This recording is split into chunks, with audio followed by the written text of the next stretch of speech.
Today is Wednesday, June 25th. We have the latest on the fragile ceasefire between Israel and Iran and how much damage the U.S. strikes may have really done to Iran's nuclear program. Also, results from one local election that could reflect the future of the Democratic Party. Plus, we're talking about new hope that type 1 diabetes could one day be cured, a ruling over AI and copyright that could impact the whole industry, and the 18-year-old set to make his mark on the NBA. Those stories and even more news to know coming up. Welcome to The Newsworthy. All the day's news in around 10 minutes. Fast, fair, fun, and on the go. I'm Erica Mandy. Thanks so much for being here. You ready? Let's do this. As of early this morning, things are actually quiet in Iran and Israel. A ceasefire appears to be holding, even though yesterday both sides accused the other of violating the truce almost immediately. President Trump criticized Iran and Israel for continuing the war and said he had a firm conversation with Israeli Prime Minister Benjamin Netanyahu. Both Iran and Israel have since said they would respect the ceasefire as long as the other country doesn't violate it. And both have said they already achieved their objectives for war anyway. The U.S. Embassy in Jerusalem eased restrictions and lifted orders for government employees and their families to shelter in place. Of course, this truce is still considered fragile since many ceasefires in the region have failed before. And then even if it does hold, it's not clear if the U.S. and allies will still be able to reach a diplomatic deal that keeps Iran from building a nuclear weapon. It's something that's likely to come up at the NATO summit happening now.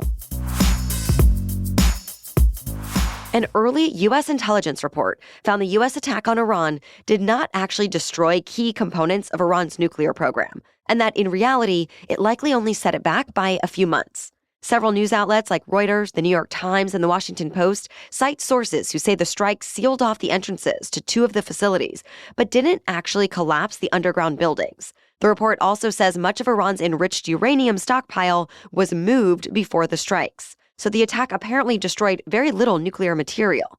Again, though, this is only the initial assessment. Officials say others are coming as more intelligence gets collected.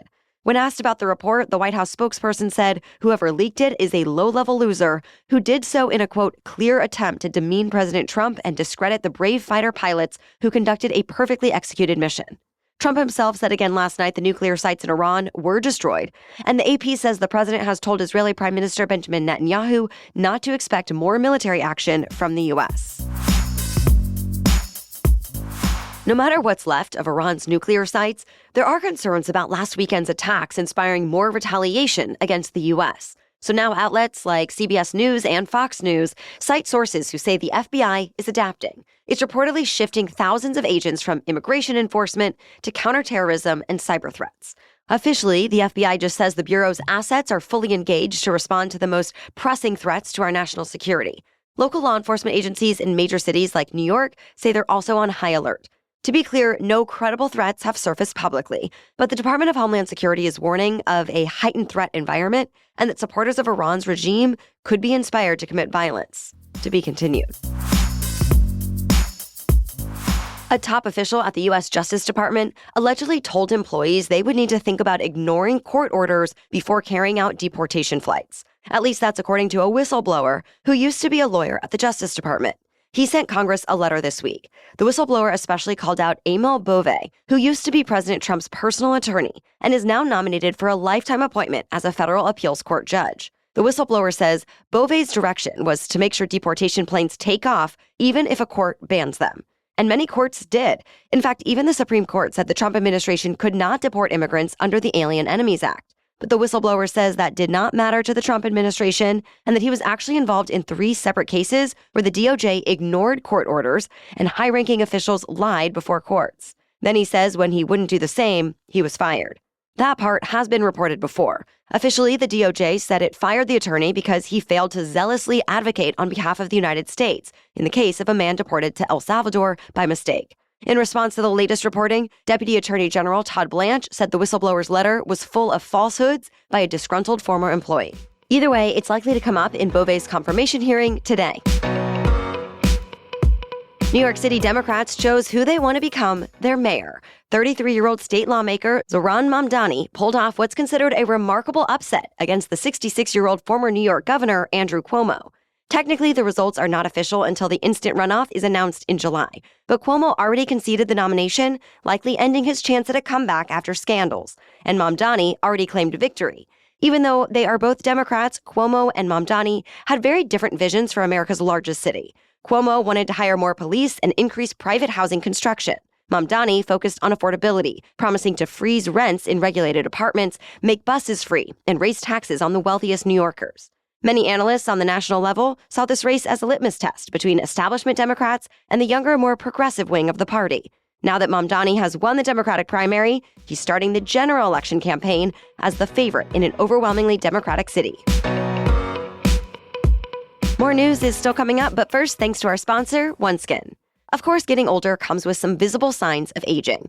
For our face, it might mean lines, wrinkles, and sagging skin. For our scalp, which is also skin, by the way, it messes with your hair follicles and natural growth cycle. For both, I turn to OneSkin.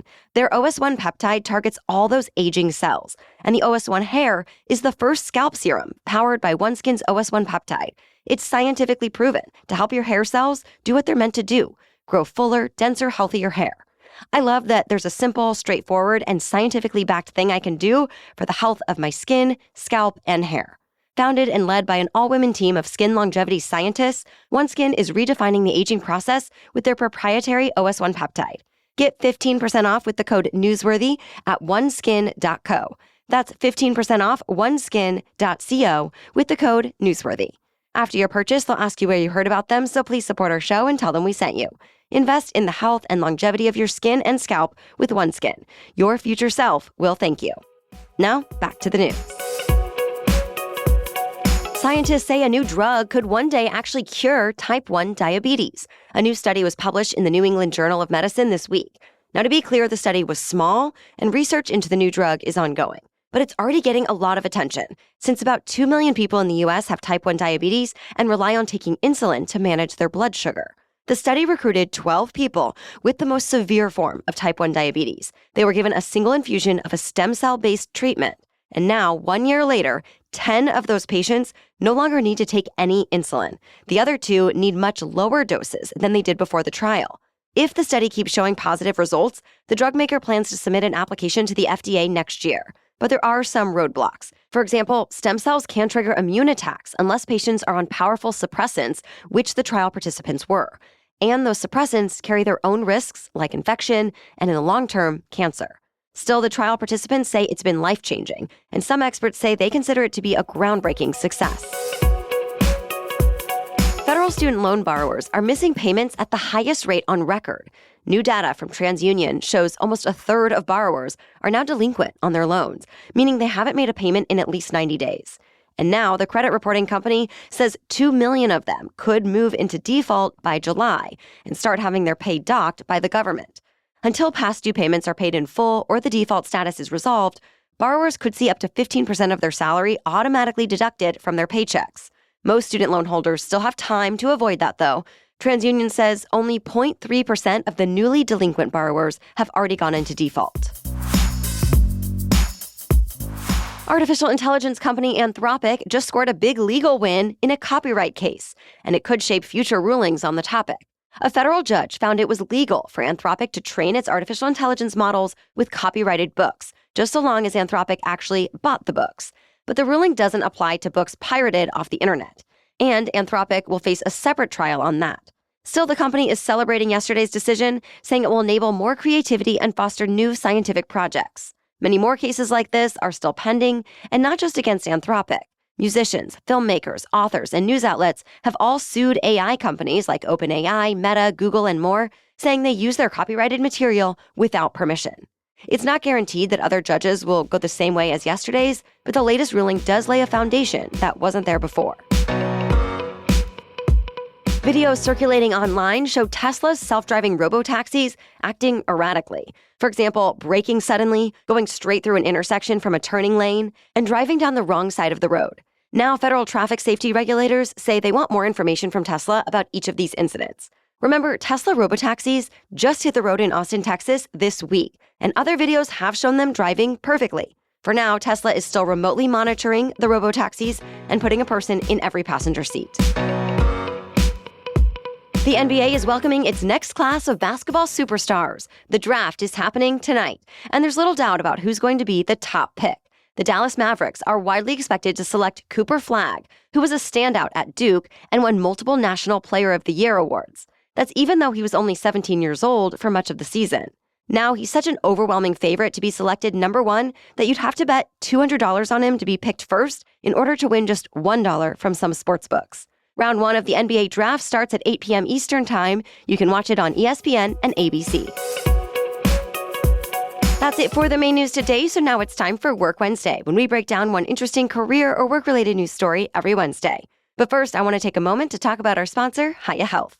Whether it's the school year, the summer, or we're on vacation, my kiddo always takes his Hiya children's vitamins and probiotics. He loves them for the taste and routine. He'll excitedly run over to take them. And I love them for all the health benefits. Hiya's children's vitamins are pressed with a blend of 12 organic fruits and veggies, then supercharged with 15 essential vitamins and minerals. I also appreciate that every single batch is third-party tested for heavy metals and microbials in a qualified, GMP-compliant lab using scientifically validated testing methods. And unlike others, it has no sugar or gummy junk. And if you're tired of battling with your kids to eat their greens, Hiya now has Kids Daily Greens Plus Superfoods, a chocolate-flavored greens powder designed specifically for kids, packed with 55 whole food ingredients to support brain power, development, and digestion. Just scoop, shake, and sip with milk or any non-dairy beverage for a delicious and nutritious boost your kids will actually enjoy. So we've worked out a special deal with Hiya for their best-selling children's vitamin. Receive 50% off your first order, that's half off. To claim this deal, you must go to hiyahealth.com/newsworthy. The deal is not available on their regular website, so go to hiyahealth.com/newsworthy and get your kids the full body nourishment they need to grow into healthy adults. Okay, now back to Work Wednesday. So top tech leaders all seem to agree artificial intelligence has the power to be revolutionary, but they don't all agree on what that means for the workforce. While some are warning about mass job losses, others say AI will make the labor market stronger. On the job losses side, Anthropic's CEO says he felt an obligation to be honest about what's coming, that the world should prepare for AI to replace 50% of entry-level white-collar jobs within the next 5 years. But the CEO of chipmaker NVIDIA responded by saying, quote, "I pretty much disagree with almost everything he says." Meta's chief AI scientist said the same, that AI will be a part of work, but that the workers will be AI's bosses. To future-proof the next generation, the co-founder of Google DeepMind suggests young people go into science, technology, engineering, and math, since he says being tech-savvy will be especially important in the AI world. But there's arguments against that too, including from the so-called godfather of AI, who made scientific breakthroughs that made AI possible. His advice for young people is go into physical work, like being a plumber, rather than something that's mostly intellectual. Outside of the tech world, the consensus is jobs will be both lost and gained. Specifically, the World Economic Forum estimated 91 million jobs will be lost to AI, and 170 million new ones will be created. Thank you so much for listening today and sharing the show with friends and family or coworkers who may also want to feel more informed on a daily basis. We'll be back tomorrow to keep you in the know. Until then, have a great day.